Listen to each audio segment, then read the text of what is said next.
You might feel like I'm amazing. I'm going to do everything in the gym. But wait a second, I was supposed to have a rest day today. So, what should I really do about this? Should I just have a normal workout? Should I stick with the rest day? Well, here's the deal with adjusting rest days based off of your specific needs. So, I highly recommend to keep the overall amount of rest days fairly consistent in your workout routine.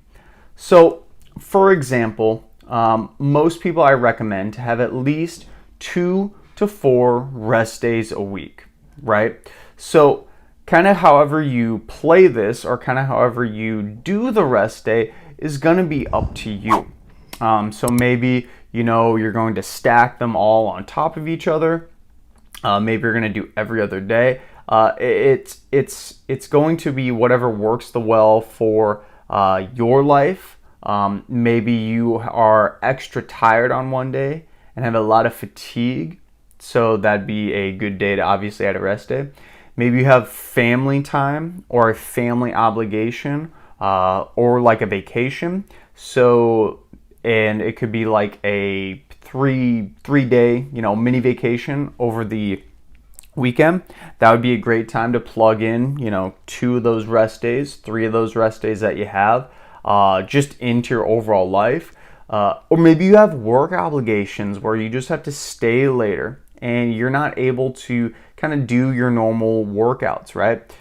So if you have a couple of those days are going to be coming, it'd be a great way to say, hey, I'm going to do a couple workouts leading up to these busier days at work. And then those rest days, I'm just going to plug them in. I'm not going to think about them. I'm going to be worried about work and whatever I'm doing anyway. Or maybe not work. It could be those other examples we talked about. And I'm just going to get on with my life. I'm just going to do my thing. I'm just going to go for it. And that's going to be it, right?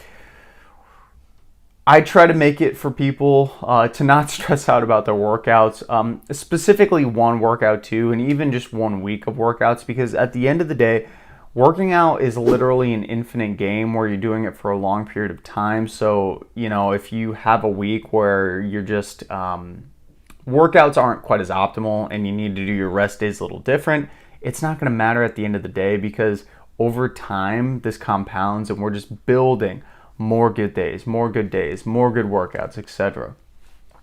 When you are considering doing the rest days and plug them into your life, though, just keep in mind we're trying to keep them light. If you are somebody who's extra diligent and feels like you can always do something in the gym and constantly be pushing yourself, here's the thing. We want to not PR on our days that we are feeling good if we are considering resting. Maybe you go in and you're like, today was going to be a rest day, but I still want to do something. Okay, that's totally fine. But maybe instead of just doing my normal weight training routine and, pushing myself because I feel good, you're going to just do a 15 to 30 minute walk, or you're going to do an incline walk on the treadmill to get your blood flow going.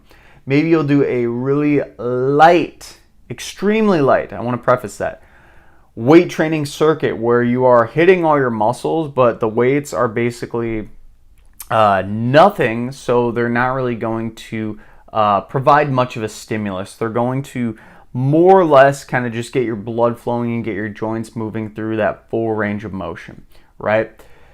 If you feel good on rest days, don't push it because you will be killing your future workouts. And as I discussed, the future workouts, the compounding workouts, everything building on top of each other is going to be where you achieve the most overall results for yourself, okay? That is going to be crucial. So an example of adjusting your workouts based on how you feel when it comes to your rest days, maybe you work out 3 to 4 days a week. And you're thinking like, okay, I'm going to work out 2 days in a row, take a rest day, do 2 more days, and then maybe have 2 rest days, okay? So that could be your normal routine for a rest day.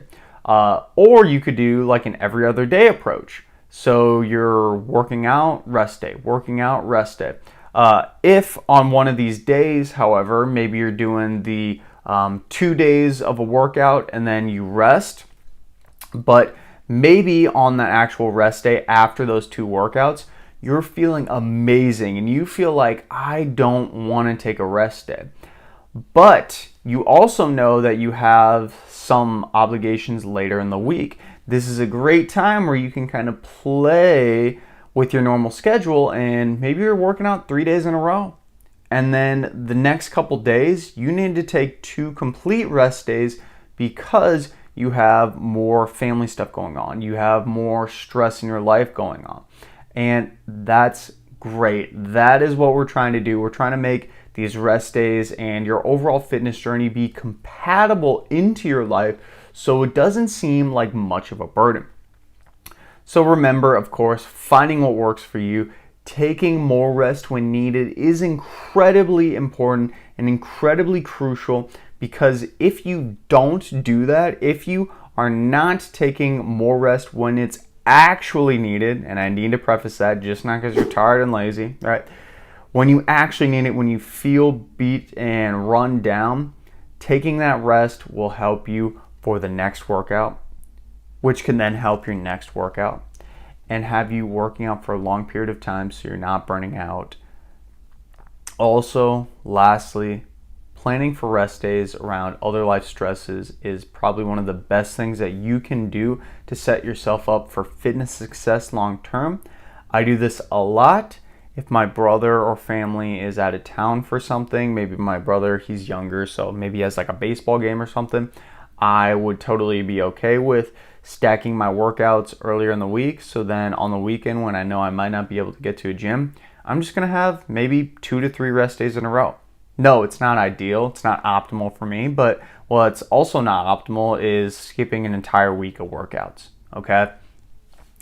Maybe there's a death in your family and you have a funeral, for example, and assuming you're, feeling mentally okay to go to the gym, and you have all the funeral stuff in the middle of the week, but normally you train in the middle of the week, well, you might need to work out 2 days, take 4 days of rest, and then work out 3 days in a row after that.